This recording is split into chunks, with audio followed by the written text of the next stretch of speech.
Adamlarımız, mahalle muhtarlarımız, değerli misafirlerimiz ilgili bilgilendirebilmek amacıyla Yeşilyurt Belediyesi ile Turgut Özal Üniversitesi öğretim görevlerimizden Sayın Cumali Aydoğan tarafından Büyükşehir Muhtarlık belki seçim sürecinin insanlarla ilk muhatap olduğu en alt düzeydeki seçimle iş başına gelen insanlar. Dolayısıyla kendi bulundukları mahallelerin ihtiyaçlarını üst yönetimlere iletebilecek önemli bir kademeyi teşkil ediyorlar. Bunların eğitimlerin iyi olması, kendilerini yetiştirmeleri halkla üst düzey yöneticiler arasında bağlantı kurmasında, mahallelerin sorunlarını çözmesinde önemli bir adımı teşkil ediyor. Bu açıdan bu eğitimin çok önemli olduğunu düşünüyorum. Bu akademiyi düzenleyen, bu etkinliği yapan muhtarlık şube müdürümüze, şubenin çalışanlarına, ayrıca başkan yardımcımız Cavit Aslan Bey'e teşekkürlerimi sunuyorum. Birçok paydaş kurumlarla birlikte bu hizmeti gerçekleştirmeli. Yerel yönetimi gerçekleştirirken birçok paydaş kurumu var. Bugün yaptığımız iş yereldeki paydaş kurumlarımızdan bir tanesi olan üniversitelerle işbirliği halinde bir akademik bir anlamda bir etkinlik düzenlemek. Yani muhtarlarımıza muhtarlıkla ilgili, belediye bürokrasiyle ilgili, belediye kanunlarıyla ilgili, yazışma kurallarıyla ilgili, iş ve işleyişlerle ilgili bir eğitim vermek. Bunun sonucunda inanıyorum ki bu eğitim bittiğinde mutlaka buradan daha farklı ayrılacaksınız. İnşallah sizler de 2 günün sonucunda şöyle bir kanaate ulaşacaksınız. İyi ki ben bu etkinliğe, bu eğitime, bu akademiye katılmışım diyeceksiniz. Sayın Valimizin de hizmete gelmesiyle büyük bir hız kazandık.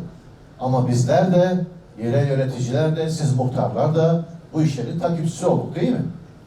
Ve bugün çok şükür şehrimizin her yerinde tabiri caizse inşa faaliyetleri yükseldi.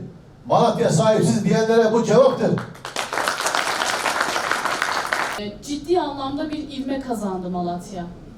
Bunun etkisine ya da bunun arka planına baktığımız zaman özellikle muhtarlarımızın sahadaki çalışmaları ciddi anlamda arttı.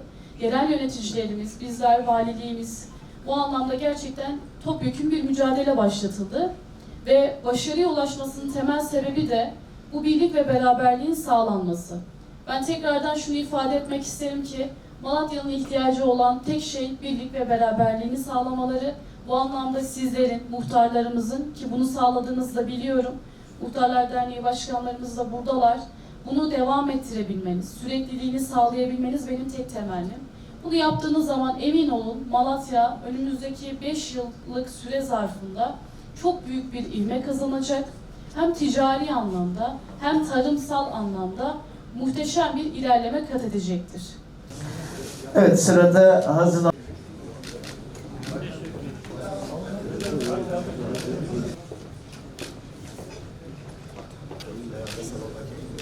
Mehmet Tanrıverdi. Evet, sırada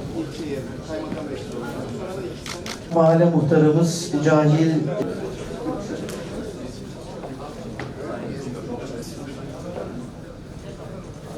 hem de Muhtarlar Dernek Başkanımız Şahin Demirci'ye hem hediyesi var.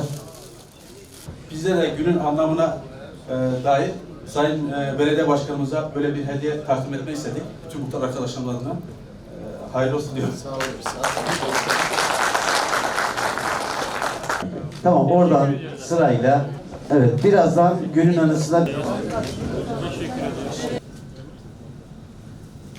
Evet, Muhtarlar Akademisi programına katılım ve teşriflerinizden dolayı siz değerli mahalle muhtarlarımıza çok teşekkür ediyoruz.